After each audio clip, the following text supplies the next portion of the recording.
Acompañan a la hora del ferrocarril OSFE, Obra Social Ferroviaria, Unión Ferroviaria, MTU Allison, Ferrovías, Semisa Infraestructura, OPSA, Odontología Personalizada, Azar Pharma.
¿Cómo les va? Bienvenidos, bienvenidas a la hora del ferrocarril. Buenos días. Hoy tuve una semana muy interesante con un montón de amigos que me encontré caminando por el tema de elecciones y hablando con todo el mundo. Me encontré con unos amigos nacidos frente a la estación de Tapiales. Ahí tengo a mi amigo Atilio Lobártolo, toda su familia, con anécdotas sobre lo que eran los boliches frente a la estación de Tapiales, una cosa impresionante. Al compañero también Héctor Parodi, que sigue firme con la hora del ferrocarril. Eso es en lo que fue mi semanita paseando por allí. Pero de qué va el programa se lo cuenta Julián Ramírez.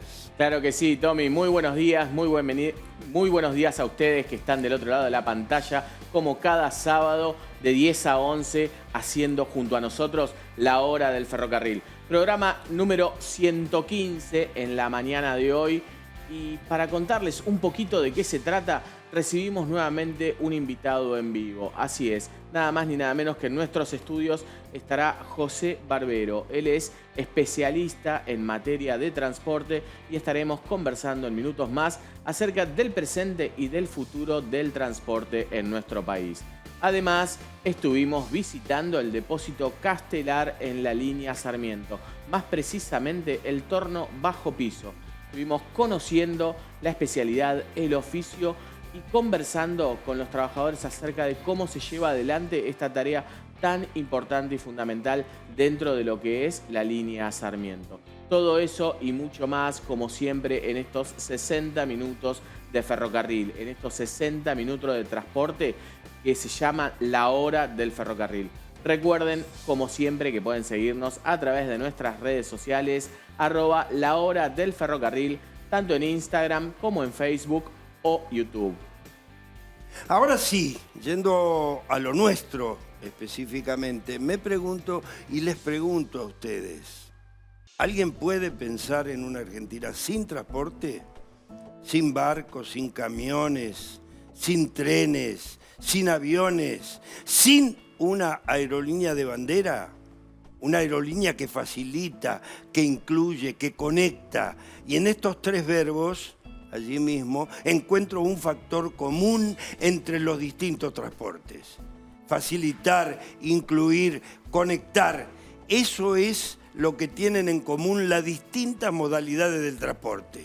La política del transporte multimodal tiene eso. Ningún modo de transporte es más importante que el otro. Simplemente son complementarios y todos tienen un mismo objetivo: facilitar, incluir, conectar. Ahí están los verbos. El de hoy no es un programa más. Y no solo porque tenemos en nuestros estudios a un hombre importante en las decisiones que se tienen que tomar en materia de transporte, sino porque también tenemos la posibilidad de escuchar y ver en primeras personas cuáles serán las políticas que debe encarar un Estado para seguir con el tema transporte.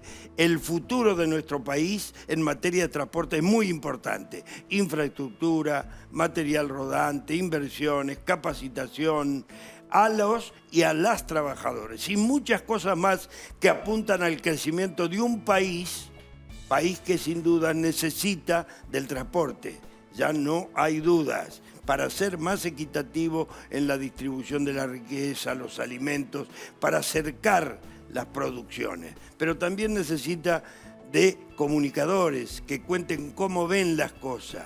Por eso hacemos cada sábado, hoy con un especialista y a fondo, la hora del ferrocarril.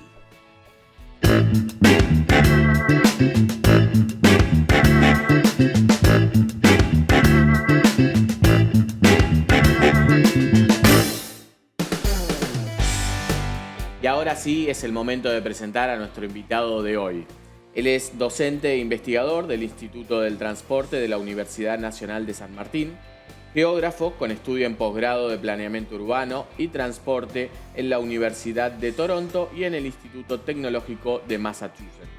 José Barbero, bienvenido a la hora del ferrocarril. Muchas gracias por acompañarnos. Para iniciar esta charla, esta conversación, me gustaría conocer desde su experiencia, desde su conocimiento académico, ¿cuál es la situación del transporte en nuestro país?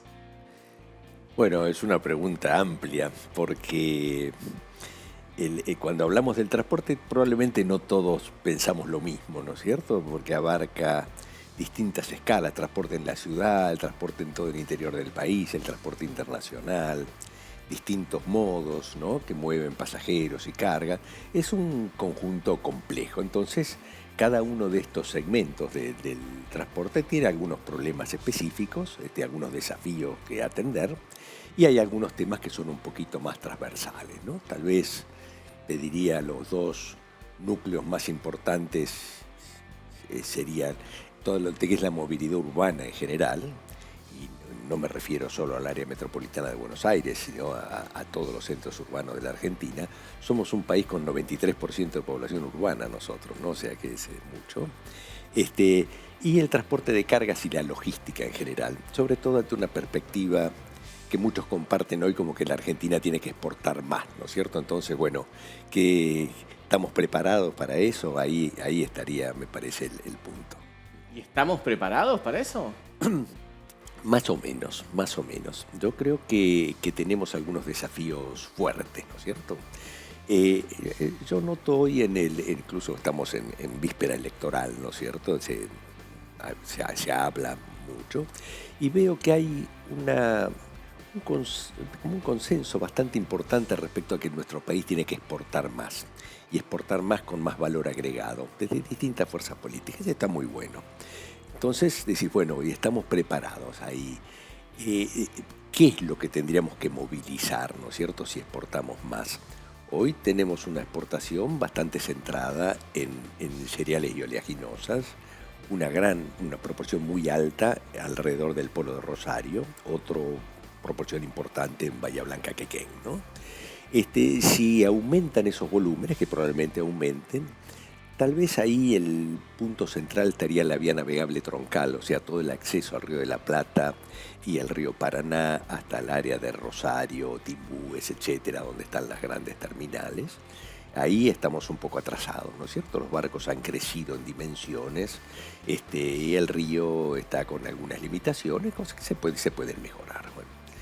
Y después, si crecen las exportaciones también, sobre todo de mayor valor agregado, esas cargas se mueven en contenedores. Y los contenedores tienen una lógica y un movimiento completamente diferente al transporte de los grandes graneles, ¿no es cierto? Lo hacen buques de línea, es como la diferencia que habría entre tomarte un taxi y tomar el colectivo, ¿no? Los buques de línea que llevan contenedores tienen sus rutas establecidas, sus frecuencias, ¿no es cierto? Bueno, los otros no, cuando hay una necesidad se lo llama, viene y hace su transporte. Y estos buques de línea han crecido mucho en tamaño, son enormes. Nosotros tenemos algunas dificultades en acceso en los canales del Río de la Plata, sobre todo. Puerto Buenos Aires es un nodo central en eso. También hay unas concesiones, las concesiones han vencido, está todo muy precario. Entonces, realmente si vamos a exportar más, nosotros, dos cosas muy importantes. Primero, mucho va a ser en contenedores y hay que estar preparado. Y segundo, si uno exporta más, también importa más. Entonces, esto hay que verlo con la lógica de lo que son hoy las cadenas de valor, donde cuando se exporta más, también estás importando más insumos. Bueno, y ahí yo veo que en el tema de los contenedores tenemos un desafío muy importante y tenemos que estar preparados para un crecimiento importante, no solo en el volumen, sino en el tipo de buques que tenemos que atender. Y este programa lleva un nombre muy puntual. Entonces le pregunto, y del transporte ferroviario, ¿cómo analiza el presente, tanto en transporte de cargas como en pasajeros? Sí, el ferroviario suelo dividirlo en tres segmentos, ¿no es cierto? Uno son los pasajeros suburbanos o metropolitanos, que es para grandes ciudades, donde hoy hay, no la totalidad, pero casi todo es en el área metropolitana de Buenos Aires. Otros serían los pasajeros entre ciudades, ya por fuera del área urbana propiamente dicha, y las cargas, ¿no es cierto? Y la verdad que en el tema de pasajeros suburbanos, hemos tenido una historia con sube y bajas muy fuertes, ¿no? Realmente hubo un punto de inflexión en todo esto, que fue la tragedia de Once, que fue como un gran despertador, ¿no es cierto? La verdad que mostró que por unos cuantos años había habido una reducción importante, las inversiones, un cierto descuido, ¿no? Bueno, terminó con esta tragedia, pero de alguna manera eso despertó posteriormente a las autoridades en materia de inversión y demás. Y se ha hecho mucho. Se han cambiado flotas, se han mejorado infraestructuras, se han renovado estaciones, son cosas. Personalmente me hubiera gustado más que esto estuviera mejor planificado, ¿no es cierto? Con planes un poquito más serios. En general son solo listados de obras de inversión. Un plan tiene que ser una cosa un poquito más profunda, con estudios de demanda, con análisis de los modelos de servicio que se brindan, etcétera. Bueno, no fue tan lindo, pero se han hecho cosas. Y ahí vamos mejorando. Hay varios proyectos. Ha habido un esfuerzo de financiamiento muy grande del gobierno en los últimos años en esto. En el tema de cargas,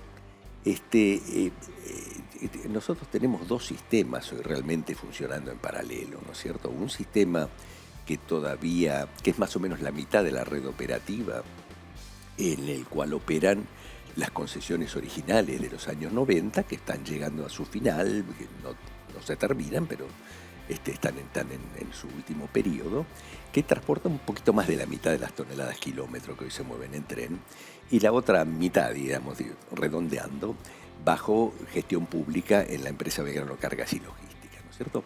Esta última ha venido creciendo mucho, ha mejorado operativamente, también ha recibido muchas inversiones, ¿no es cierto?, en infraestructura, en material rodante. Creo que han hecho esfuerzos también en materia comercial, pero con la otra mitad del segmento, ahí me parece que estamos un poco retrasados. Fíjate que se hizo una ley en el año 2015 de acceso abierto, en mi criterio una ley un poquito apresurada, y ya han pasado 8 años, ¿no es cierto?, y no se la logra poner en marcha, ni reglamentar, ni saber muy bien para dónde salir, ¿no? Me parece que ese es un punto importante para reflexionar cómo se legisla. Una cosa así hay que hacerla, me parece, con más cuidado. Ahora se le está buscando la vuelta. Creo que ese es uno de los grandes desafíos de un próximo gobierno, ¿no? Porque dentro de estos temas de exportar más, yo me centré un poquito en los puertos y en la vía navegable, pero el ferrocarril de carga es un actor muy importante en esto también. La competitividad de un país en el futuro va a depender un poco de sus costos, pero también va a depender de su huella de carbono, por lo que está pasando en el mundo, en el comercio, las presiones de todo tipo ante el cambio climático. Entonces, el ferrocarril en ese sentido tiene una ventaja importante, es más limpio en términos de emisiones de gases de efecto invernadero que el transporte automotor. Hoy nosotros tenemos una matriz de cargas interna excesivamente volcada al transporte automotor y el ferrocarril tiene un amplio espacio para recuperar, ¿no es cierto? Bueno, ahí el marco normativo hoy no está ayudando. Me parece que ahí tenemos un nudo que hay que desatar. Qué interesante es escucharlo y de la forma que nos lo comparte, con esa tranquilidad y con esa convicción de alguien que sin lugar a dudas a lo largo de muchos años se ha asesorado, se ha capacitado y se ha formado en materia de transporte. En minutos seguimos conversando con José Barbero, pero ahora es el momento de hacer una pequeña tanda comercial y enseguida volvemos con más La Hora del Ferrocarril.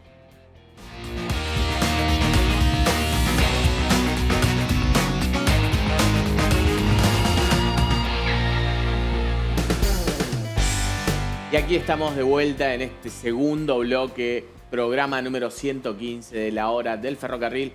Seguiremos conversando en minutos más con José Barbero, pero antes nos vamos a la línea Sarmiento, más precisamente al depósito Castelar. Estuvimos recorriendo las instalaciones y en esta oportunidad queremos mostrarles y contarles cómo se trabaja y cómo funciona el torno bajo piso. Veámoslo.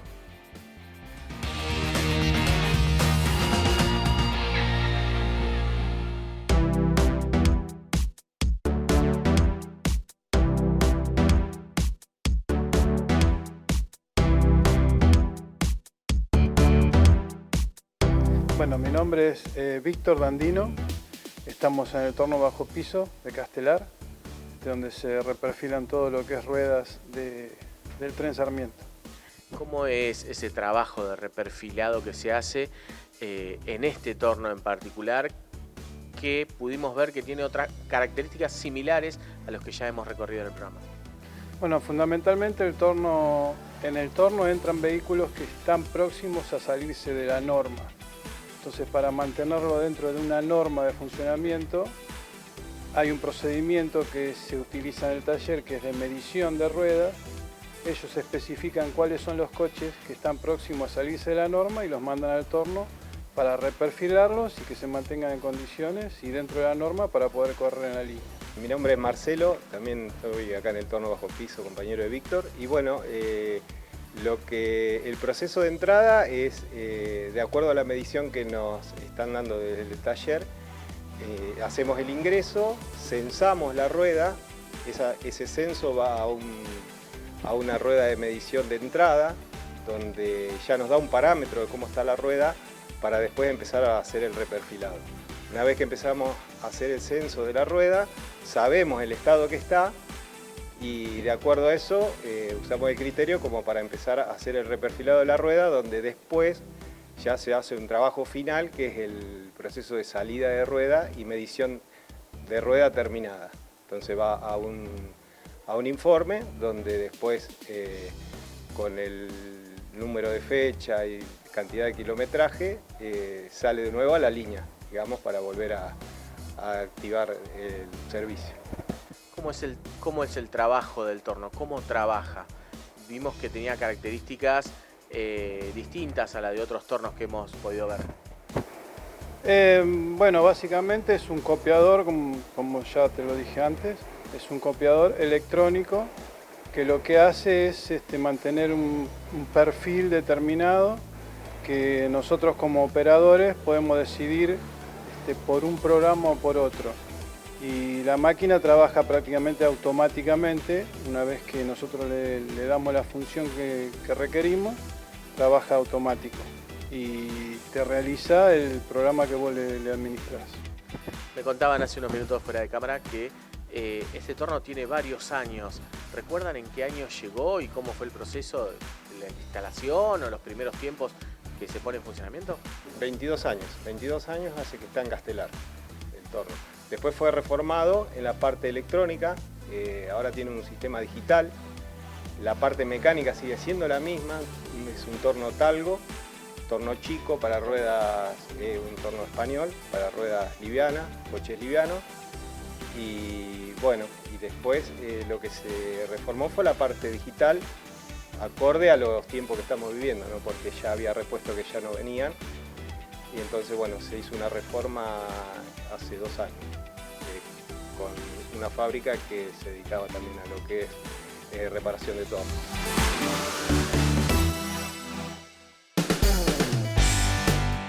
Aproveché en hablar un poquito con el profe José Barbero sobre qué significa el transporte, qué significa la materia, qué significa enseñar transporte, porque siempre se mueve espasmódicamente la Argentina, por intereses, muchas veces. También hay intereses legítimos, los ciudadanos quieren viajar bien, mejor y barato, pero sobre todo cargas.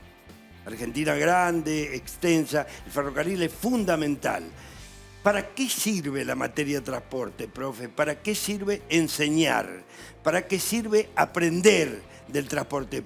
Porque el interés de los productores está, quieren el transporte de ferrocarril. Ahora, ¿para qué sirve enseñar? ¿Para convencer? ¿Para que sea tenaz el trabajo sobre el transporte? ¿Qué sirve enseñar en materia de transportes? Bueno, en rigor, el transporte yo lo veo no como un sector de la economía, es una función de la vida de la sociedad, que tiene que ver con todo el movimiento de personas y bienes que forma parte de nuestra existencia desde las primeras civilizaciones, ¿no es cierto? Entonces, dentro de esas formas de moverse, que son múltiples, hay distintas perspectivas para verlo. Una es la perspectiva particular, donde cada uno, cada persona como usuario o cada empresa que quiere mover cargas o lo que fuera, analiza el transporte. Hay empresas de transporte que brindan servicio u operadores, ¿no es cierto? Entonces, ahí hay una cantidad de miradas en la cual, digamos, conocer cómo se mueve eso, ver las opciones, conocer las tecnologías, aprender a operar los sistemas es muy importante. Y hay otra mirada más pública, que es cómo se organiza la política pública respecto al transporte, porque el resultado del sistema depende de muchas decisiones individuales, pero el Estado tiene instrumentos, herramientas de regulaciones, de inversiones, etcétera, para orientarlo en una dirección o en otra. En la universidad, nosotros en la Universidad de San Martín empezamos hace unos 15 años más o menos, con 2 tecnicaturas ferroviarias, o sea, muy orientadas a capacitar personal en una temática particular, que es la operación de los ferrocarriles. Después cambiamos esas tecnicaturas a una licenciatura, le metimos más tecnología sobre todo. ¿Por qué? Porque en la inversión que ha habido en los últimos años ha habido un cambio tecnológico importante, mucha más electrónica, mucho más cambio, o sea, por unos cuantos años, la verdad, los ferrocarriles nuestros fueron los mismos, ¿no es cierto? Ahora no, hay una inyección de cosas nuevas y hay que entrenar al personal para eso. Pero por otro lado tenemos también una mirada mucho más del transporte en el sentido de la política pública, de cómo organizan los países su sistema de transporte, cómo se aseguran que esa función se cumpla adecuadamente, balanceando las necesidades de los que lo usan y también las necesidades propias de aquellos que brindan el servicio, ¿no es cierto? Entonces, en ese sentido, ese es un poco el rol de la educación que tiene.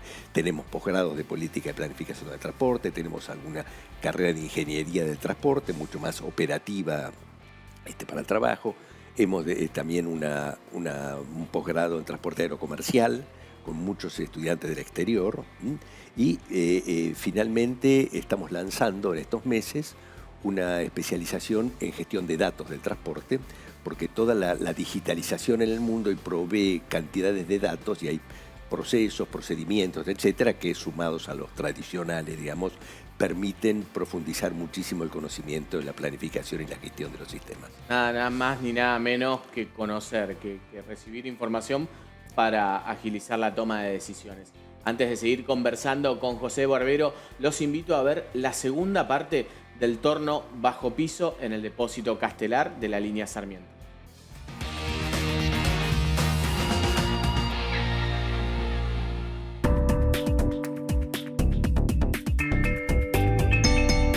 ¿Qué le aporta a la línea Sarmiento contar con un equipamiento de estas características para realizar este mantenimiento en las formaciones? Y le aporta saber que nosotros, cuando hay una rueda que está en la línea desperfecta, podemos directamente ya acudir al mecanizado de la rueda y sacarlo en el día o hasta el otro día sin ningún tipo de inconveniente. Sí, antiguamente el procedimiento era mucho más arduo.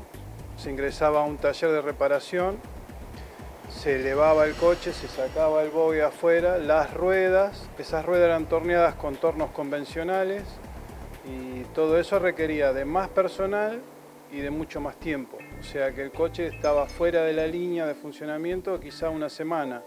y acá ese mismo trabajo requiere un día, o sea, a la empresa le da un beneficio de tiempo en la línea del coche, o sea, está mucho menos tiempo fuera del funcionamiento. Pasando un poquito a la historia personal de cada uno como ferroviarios, ¿cuántos años hace que están acá en Castelar? ¿Ingresaron en esta área? ¿Ingresaron en otras especialidades? ¿Cómo es el camino recorrido? Bueno, yo hace 23 años que estoy y bueno, empezamos como empezamos todos los ferroviarios, ¿no?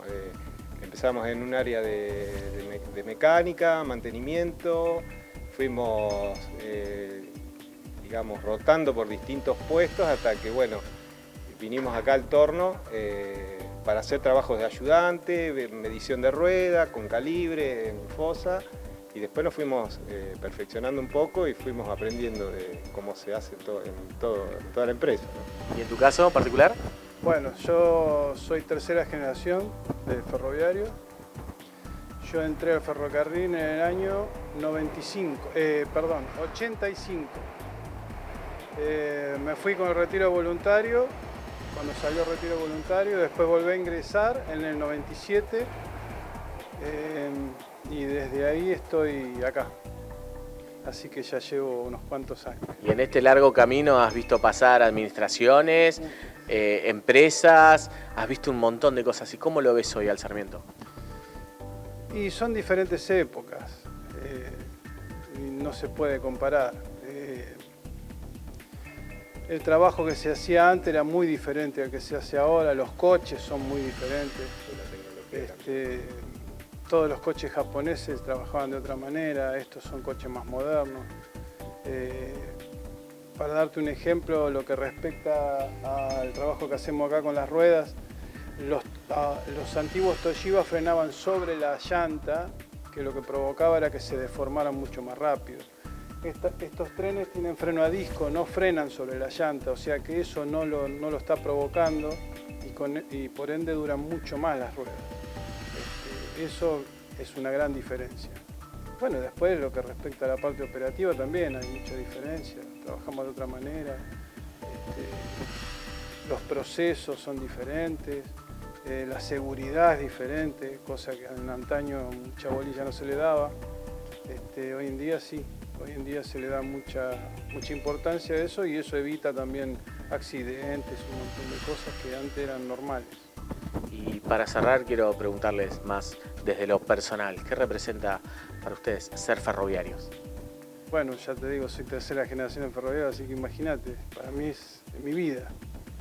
El Torno, yo siempre digo que tengo una cuestión de pertenencia, me parece que es mío el Torno. Así que mucho sentimiento. Es un sentimiento. ¿Y vos, sin los tantos años que tiene él, cómo lo llevas? No, bien, aparte aprendiendo. Yo aprendí también con él y uno de a poco va queriendo el trabajo que hace, ¿no? Quiere que salgan las cosas bien, quiere que el Torno funcione bien. Hay veces que nosotros hasta vemos algún ruido, ya sabemos que es como que el auto de uno, ¿no? Ya sabemos si tiene algún problema, no tiene algún problema, si lo podemos solucionar o no. De a poquito va queriendo un poco también la profesión y todo lo que es esto de ser ferroviario, ¿no?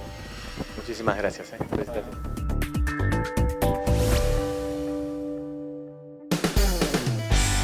Fíjense ustedes cómo han cambiado las cosas, escuchar a los obreros experimentados que transmiten experiencia. Hablábamos con el profe qué significa la educación, es muy importante saber qué pasa. Allí es la experiencia transmitida, en el caso de los tornos. Desde que yo salí del industrial, como digo siempre, la evolución que tuvo esa máquina es impresionante.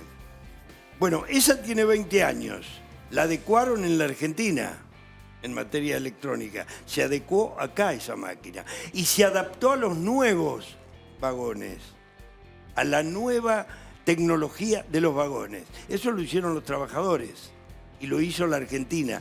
Por eso que tiene mucho que ver la continuidad, el trabajo continuo, la enseñanza continua, el aprendizaje continuo, la experiencia transmitida directamente por los trabajadores. Una gran experiencia también para nosotros poder transmitirla en la hora del ferrocarril.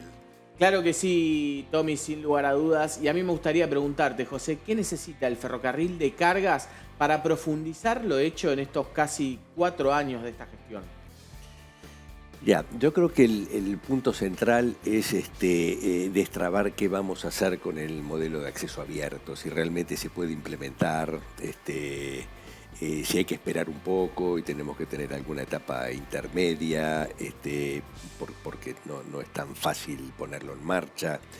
Creo que hay que destrabar eso para que todo el sistema crezca, ¿no es cierto? Hoy una mitad del sistema está teniendo respuestas y la otra no. Eso es lo que veo. Dentro del sistema de la red de hoy bajo gestión pública de Belgrano Cargas y Logística, como te decía hace un ratito, yo creo que están mejorando y nunca hay que dormirse en los laureles, ¿no? Probablemente haya mucho más por mejorar en materia de eficiencia operativa, de trabajar mejor, etcétera. Están recibiendo muchos recursos. Son recursos que pone toda la población, son millones, miles de millones de dólares que se están invirtiendo en infraestructura y en material rodante, ¿no es cierto? Entonces, bueno, y todo esto tiene que estar acompañado de políticas también generales, ¿no es cierto?, de ayudar.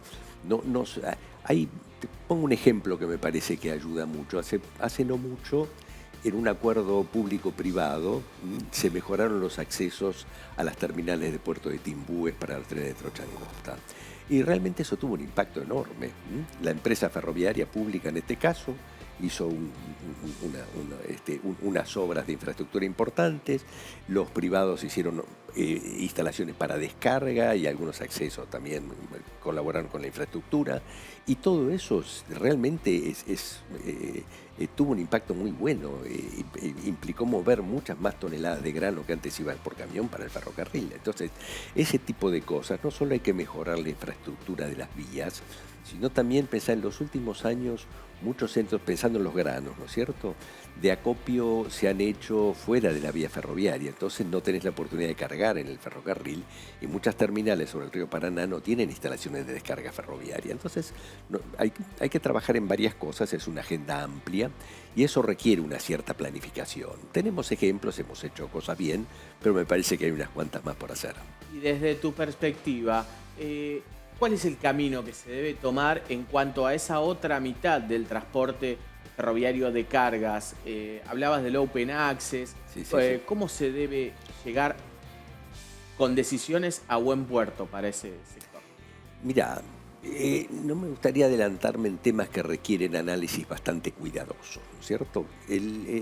Esta norma salió muy apurada en el año 2015, en muy pocas semanas la elaboró el Poder Ejecutivo y la aprobaron las 2 cámaras y con alta participación y unanimidad prácticamente de los legisladores en las 2 cámaras, ¿no es cierto? Y después, para implementarlas, empezaron a hacer estudios, se vio que no se podía, que si la infraestructura no está en buenas condiciones, es muy difícil separar la infraestructura del prestador de servicio. También, si esa separación vale la pena, es un tema un poco discutido, no está tan claro. No hay ninguna evidencia contundente en el mundo ni a favor ni en contra, ¿no es cierto? Entonces, ¿por qué estamos haciendo eso? ¿Cómo lo implementamos? ¿Quiénes serían los actores? ¿Cómo funciona? Bueno, hasta ahora no se le ha encontrado la vuelta, ¿no es cierto? Y yo creo que para eso la administración central tiene un rol muy importante. Ahí hay un tema del que no hablamos hasta ahora. Recién comentamos qué importante es que el Estado tenga una política nacional en materia de transporte. Ahora, dentro de ese rol del Estado, hay distintas funciones. Una cosa es elaborar la política, otra cosa es prestarle el servicio, ¿no es cierto? La empresa pública, como puede ser Belgrano Cargas y Logística o Operadora Ferroviaria, son empresas de servicio, ellas prestan un servicio, pero la política se la dicta otra, no la dicta la empresa. Ese es el rol de la administración central, es la que dice para dónde vamos. Bueno, esa administración central yo la veo muy debilitada en la Argentina, no estamos bien, esto lo digo con cierto dolor y fuera de cualquier tipo de tinte partidario, ¿no es cierto? Yo empecé a trabajar en el Estado en el año 75, fue mi primer trabajo. No duré mucho, después del gobierno militar me sacaron volando, pero pude conocer otro Estado en la Argentina y lo he seguido durante ya casi 50 años, ¿no es cierto? Y la verdad que se ha desprofesionalizado mucho. No estamos bien, ¿no es cierto? Yo ahí, esto que digo, tal vez a algunos no les guste, pero yo creo que hay que separar un poco hasta dónde entra la política partidaria y dónde el Estado tiene que tener un manejo más profesional y más especializado, ¿no es cierto? Y es como que ha penetrado demasiado la política partidaria, eso no está bien, ¿no es cierto? Está bien en los niveles superiores, porque es la que dicta hacia dónde ir, para eso la gente vota a sus gobernantes.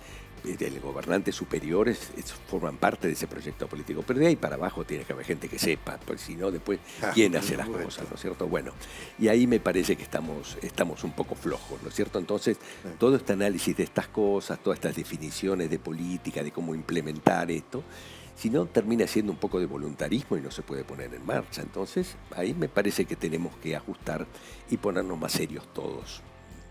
Qué interesante, como dije hace unos minutos, poder compartir este testimonio con esta experiencia y con este conocimiento. De esta manera llegamos al final de este segundo bloque en este programa 115 de La Hora del Ferrocarril. Una pequeña tanda comercial y enseguida volvemos con más entrevista en vivo a José Barbero.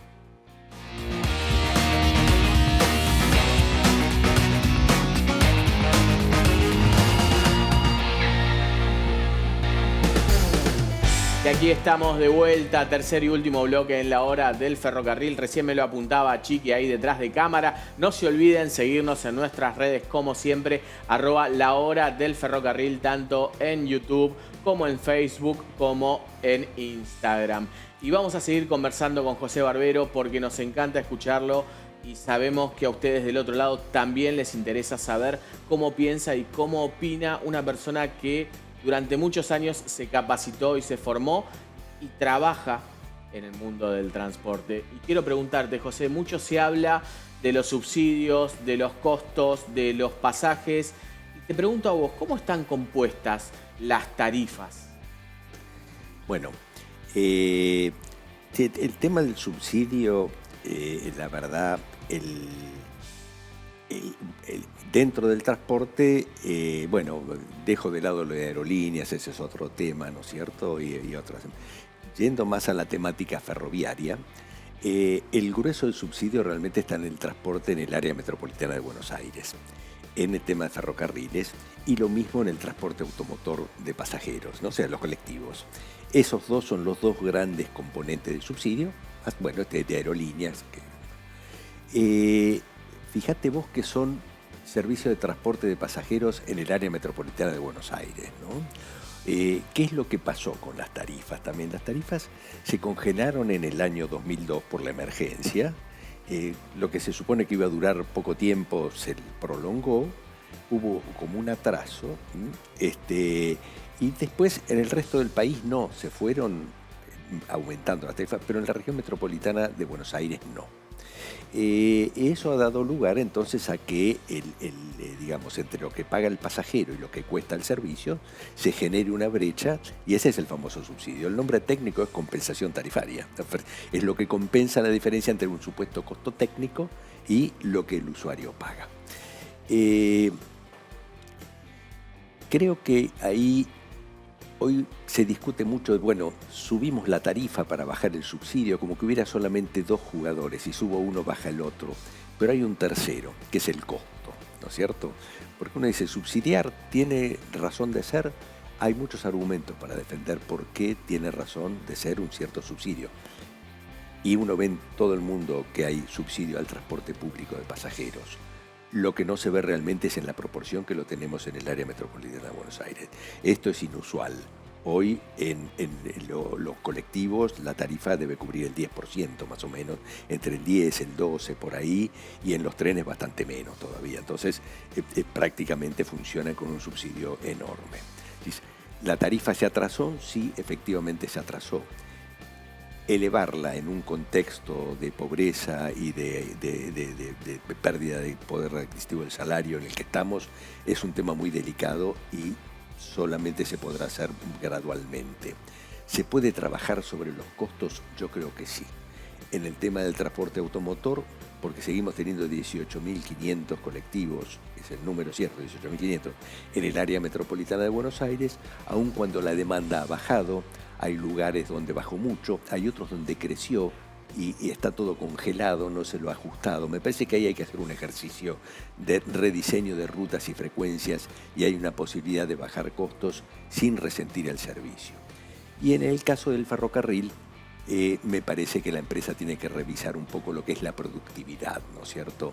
Hoy la cantidad de personal por pasajero transportado, la cantidad de kilómetros por coche corrido, etcétera, si uno lo compara con otros trenes del mundo, de sistemas comparables, no te digo de Suiza, sino, no sé, de Brasil o de México, la verdad que no estamos bien. Me parece que ahí hay que ponerse las pilas y hay que ajustar, ¿no es cierto?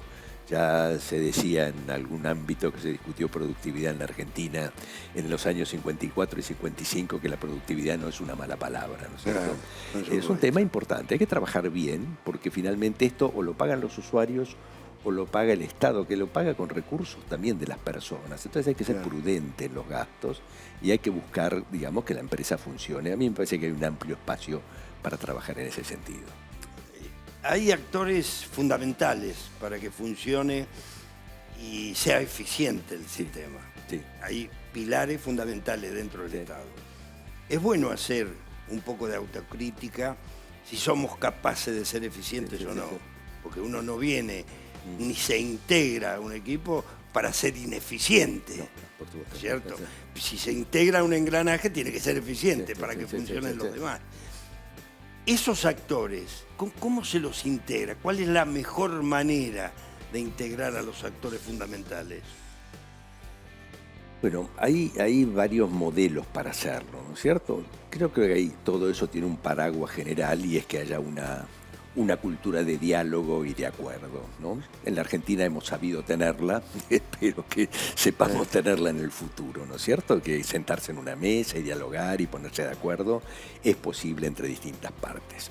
En el transporte suele haber una tendencia a pensar que lo que hace el ministerio o la secretaría o lo que fuera de transporte es como defender a los transportistas. No es así. Tiene que cuidar que esa función refleje adecuadamente los intereses de los usuarios y también la sostenibilidad de los transportistas. Tiene que tener el equilibrio entre ambos.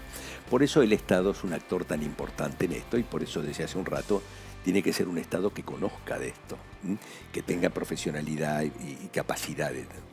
Y dentro de las dos partes yo creo que el sector privado tiene un rol importante. En algunos casos pueden ser empresas operadoras. Puede haber operadores públicos, los hay en el mundo, hay buenos y hay malos, así como hay privados buenos y malos. Yo en eso no tomo partido, me parece que pueden funcionar ambos modelos. Creo que los trabajadores sin duda tienen que estar presentes, son actores muy importantes, conocen el tema, tienen opiniones importantes para decir. Yo, no obstante eso, creo que la dirección final de la política siempre la tiene que tener el Estado. Para eso la gente los votó, ¿no es cierto? Para que digan para dónde vamos. En el dónde ir, sí, se consulta, se habla, y los que saben participan porque están todo el día ahí adentro, ¿no es cierto? Y bueno, ese es un poquito el modelo. No hay que inventar nada tan especial, me parece que es una cuestión de poner un poco de buena voluntad, y tener una dirección política que impulse en ese tipo. Ya casi en la recta final del programa, me gustaría pedirte una reflexión final acerca de cómo te gustaría ver al transporte ferroviario en nuestro país de cara a los próximos años. Y a mí, la verdad, me gustaría ver un ferrocarril de carga mucho más activo, trenes grandes, importantes, moviendo graneles y moviendo también más cargas generales, sobre todo contenedores, sobre unas infraestructuras mejoradas, con la red que realmente precisamos, siendo realistas sobre eso, un ferrocarril suburbano eficiente, que preste buen servicio, que también tenga una empresa con productividad, como decíamos, que se hagan las cosas bien, como decía este señor del torno hace un ratito, ¿no es cierto? Bueno, hay que hacer las cosas bien y volver a poner los coches en disponibilidad rápidamente. Bueno, una empresa que brinde un buen servicio, que tenga un poco de apoyo público, no lo dudo, en el transporte urbano de pasajeros eso va a ser inevitable, pero en proporciones que sean claramente defendibles ante la población, decir por qué estamos requiriendo este apoyo con las tarifas que la gente puede pagar de acuerdo al contexto económico en el que nosotros vivimos, ¿no es cierto? Así que, bueno, espero esto requiere, como te decía hace un rato, que el Estado tenga un rol central en definir la política. No digo en prestar todos los servicios. Muchos los pueden hacer privados, otros los puede hacer el Estado, se puede trabajar juntos perfectamente, pero sí en definir hacia dónde ir con la claridad de pensamiento y con la profesionalidad que el tema requiere. Bueno, la verdad que es súper interesante haber podido compartir estos minutos acá por la pantalla del 9 junto a tus palabras, tu testimonio y tu experiencia, José. Nos toca despedirte. Nos gustaría que nos vuelvas a visitar en otra ocasión para ver cómo se siguió trabajando, ver cómo se siguió desarrollando, quizás mucho mejor, ojalá, que es lo que todos pregonamos desde acá. Y en nombre de la Hora del Ferrocarril te agradecemos por haber sido parte de este programa. Bueno, muchas gracias. Muchas gracias. Gracias a ustedes. Muchas gracias.